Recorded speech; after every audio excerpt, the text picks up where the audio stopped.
Every nation carries its own fault line. Ours ran through fields of cotton and halls of power, an invisible scar that would one day split the continent. Before the guns of Sumter, there were quieter sounds. A quill scratching, a sermon rising, not like what I'm about to say, a whip falling. The war began not with cannon, but with conscience.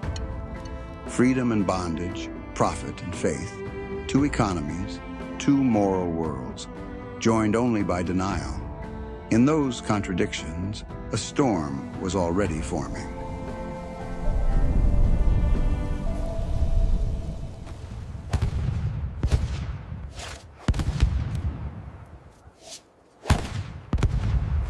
The war that would define the Republic began as a debate. I believe this government cannot endure permanently half slave and half free. But it was a debate about the soul. May liberty stand for all time. Then may we prove worthy of the words. The contradiction was written into our founding. A nation born in liberty allowed half its people to live without it. America carried revolution in one hand and plantation ledgers in the other. That tension never healed, it fermented. Every generation tried to silence the question. None could. In 1793, Eli Whitney's gin turned a crop into a currency. All right, that looks about right. Let's make sure they get these last few loaded up. Cotton became America's second constitution, unwritten, undeniable. By 1860, 4 million enslaved people powered an empire of thread. The North's mills and the South's fields were one machine. Every shirt in Boston was stitched with Southern bondage. Prosperity hid its price in plain sight. Every word we print is a spark, every truth a match struck in darkness. They tell us to wait. But how long must a man's freedom depend on another man's permission? The abolition press caught fire. Words became weapons sharper than any blade. Printing presses were the social media of the 19th century. They spread outrage faster than any army could march. And from the pulpits to the plantations, an ancient argument over who counted as human filled the air. They want to define our beliefs. We will not obey. The final vote is 113 to 100. The Kansas-Nebraska Act has passed. The Missouri Compromise, the Fugitive Slave Act, the Kansas-Nebraska Bill, each a bandage on a wound that would not close. You call this law? Then may God judge your justice. In bleeding Kansas, ideals met muskets. Neighbors fought neighbors, and the Union bled in rehearsal. In 1858, an obscure lawyer warned, A house divided against itself cannot stand. it was less a prophecy than a diagnosis. Lincoln understood that morality and economy had collided.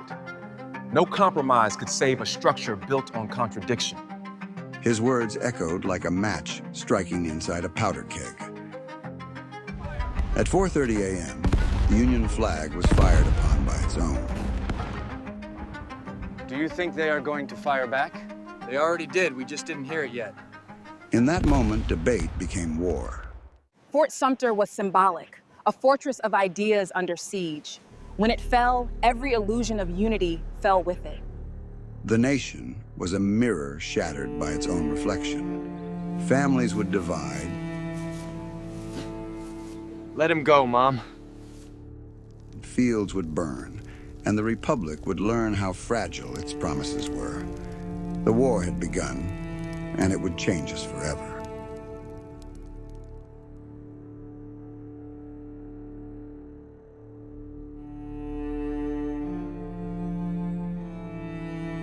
They called it a war for Union. But for those who fought it, it was a war of mirrors. Each side convinced they were defending the same dream. They said it'll be over by summer. Every man says that before the first bullet flies. In both capitals, the drums began before the logic. Men who'd never left their counties now marched toward a nation they barely understood. Poets promised glory. Mothers sewed silence into every button.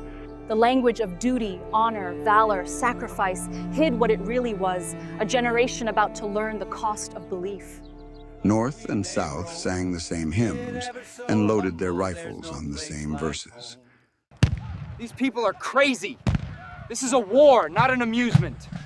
July 21st. The first battle was a parade until it wasn't. Spectators came to watch a rebellion end and instead saw a country begin to die. Both armies expected weeks, not years. Bull Run shattered that illusion. War had become an industry overnight. By dusk, the picnic baskets were overturned, and the war had found its appetite. The war wrote itself in letters, 30 million of them. Ink became the only bridge between life and memory. We sleep in mud tonight, but the stars look the same. Tell Mother not to worry. The guns only sound near. Some letters came home. Some never did. Each was a fragment of a nation trying to remember itself. You call it saving the Union, I call it burning it. And then you've already left it. Brother faced brother, father faced son. In a war of ideals, blood was still the first language. Civil wars are not fought between strangers. They're fought inside families and inside the national conscience. By the spring of 1962, belief itself was bleeding. Churches split their congregations, priests their sermons. God stands with the South. Romans 13:1. Let every soul be subject unto the higher powers. For there is no power but of God. The powers that be are ordained of God. God stands with the North. The Almighty had been drafted on both sides. It's okay, son. You can rest now. The Lord is here. Religion once unified the colonies. Now it sanctified division. Every banner carried scripture, and every prayer begged to be right. Faith had become a uniform no one could wash clean. The same industrial genius that built America now perfected the art of killing it.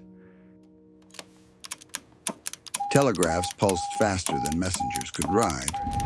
Trains moved regiments with the precision of a clock and carried bodies back with equal speed. The Civil War was the first truly modern war. It mechanized death and mechanized memory.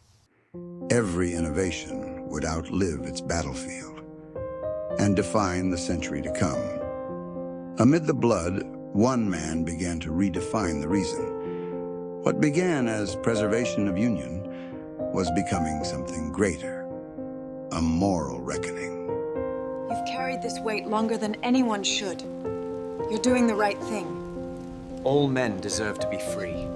Lincoln's solitude was the nation's. He was learning that you can't save a house without rebuilding its foundation. The promise of emancipation was a door he could not yet open, but one he could no longer ignore. The fields of Shiloh, Antietam, and Gettysburg would baptize that promise in blood. The Union would fight not just to exist, but to mean something.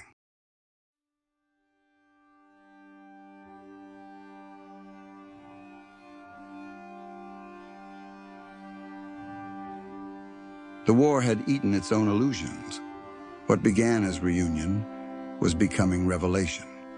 The question was no longer who would win, but what the victory would mean. Antietam was sunrise over slaughter. 23,000 men fell in a single day, the bloodiest in American history. The ground itself seemed to reject the idea of unity. It was horror on a scale too vast for politics. And yet from that horror, Lincoln found the moral clarity he had been avoiding.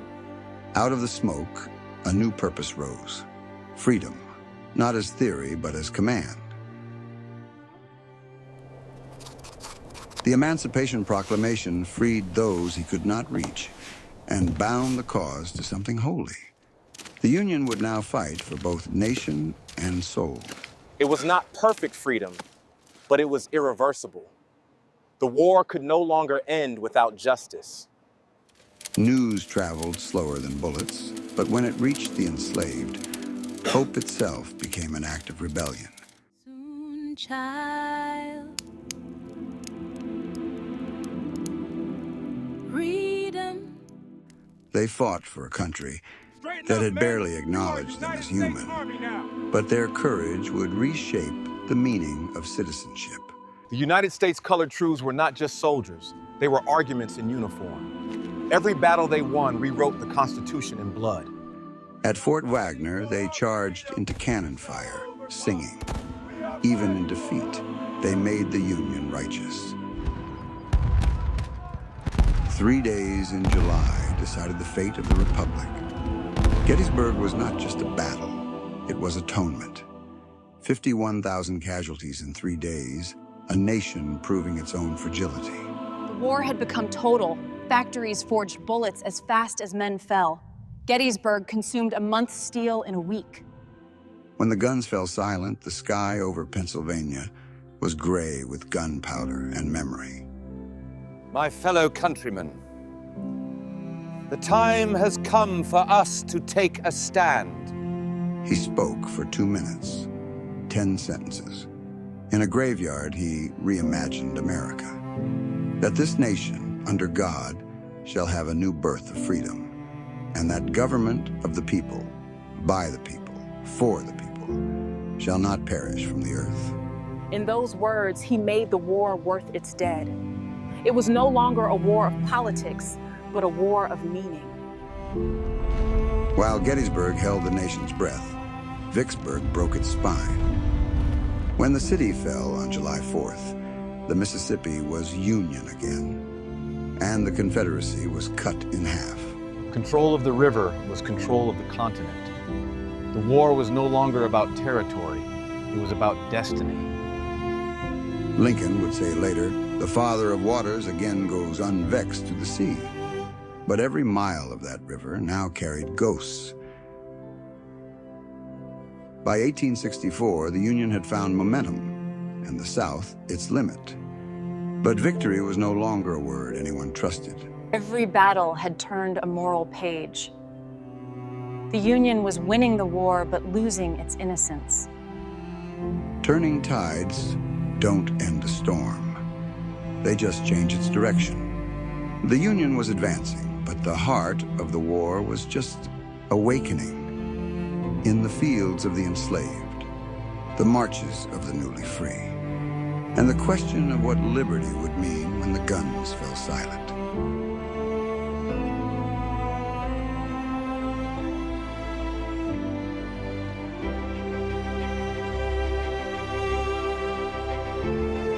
The war had made headlines of battles and generals, but the truest victories were quiet.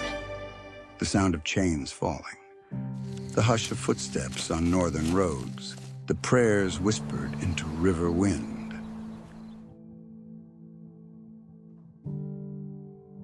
Long before the Emancipation Proclamation was read aloud, freedom was already walking. Every person who fled made the war real, turning theory into movement, courage into geography.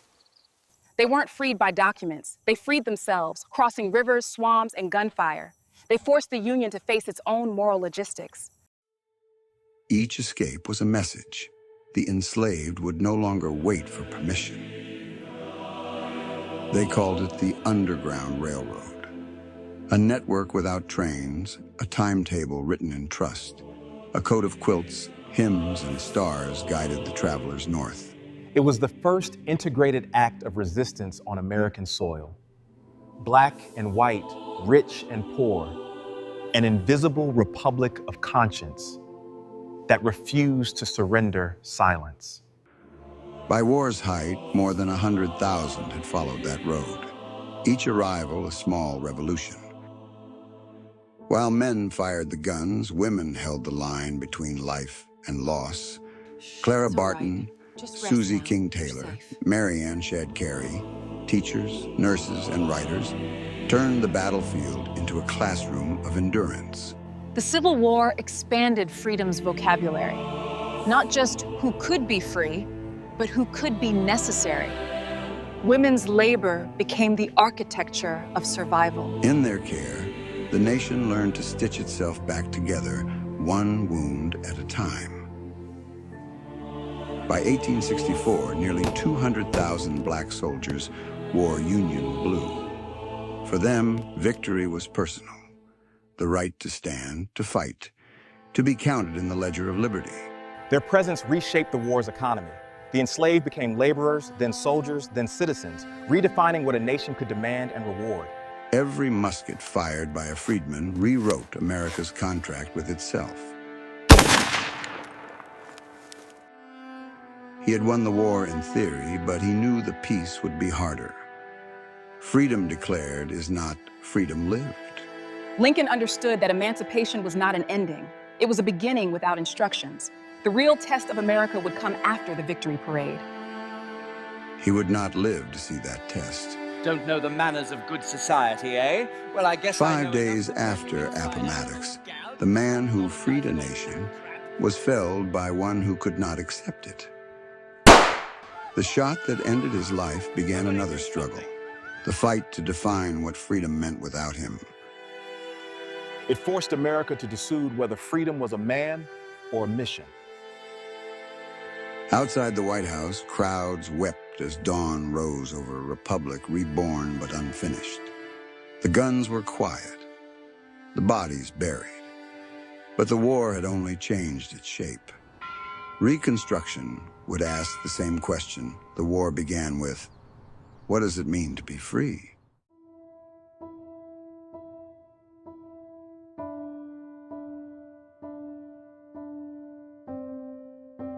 The guns had fallen silent. But silence was not peace. The war that killed 620,000 Americans had ended. The one over its meaning had just begun. They met in a parlor smaller than the nation they ended. Lee arrived in dress uniform, Grant in mud-stained field clothes. No speeches, no triumph. Just two men exchanging the weight of history. It was mercy made visible. Grant offered rations instead of revenge, allowing a broken army to walk home armed only with dignity. Outside soldiers watched in silence, the echo of 4 years collapsing into one long exhale. The war had freed 4 million souls and buried a generation. The South lay in ruin. The North was haunted by its victory. Every city was a ledger of grief. The Civil War didn't destroy America's economy. It rearranged it. Factories replaced fields. Steel replaced cotton.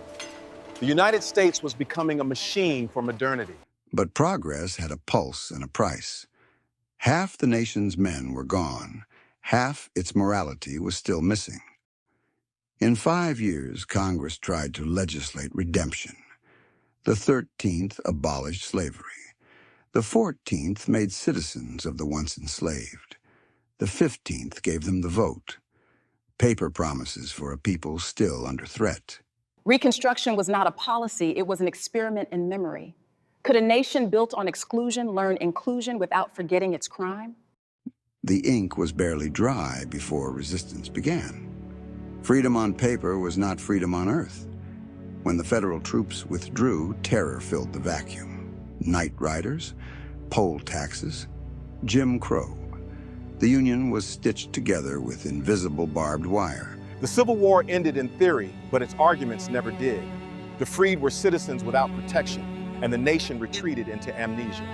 Peace without justice is just a pause between wars. Yet something endured, a vision bigger than its failures. The Union survived, and with it the idea that democracy could rebuild itself. The Civil War was both a tragedy and a laboratory. It taught the world that nations are living things. They can bleed and they can heal. Generations would argue over what was won and what was lost. But every march for rights, every protest for justice would walk in its footsteps. The war ended in 1865. But its echo never did. It lives in the debates we still have about power, race, and belonging. It lives in the idea that a country is not a place, it's a promise. This was the war that made and unmade us, a nation divided, and still deciding what union means.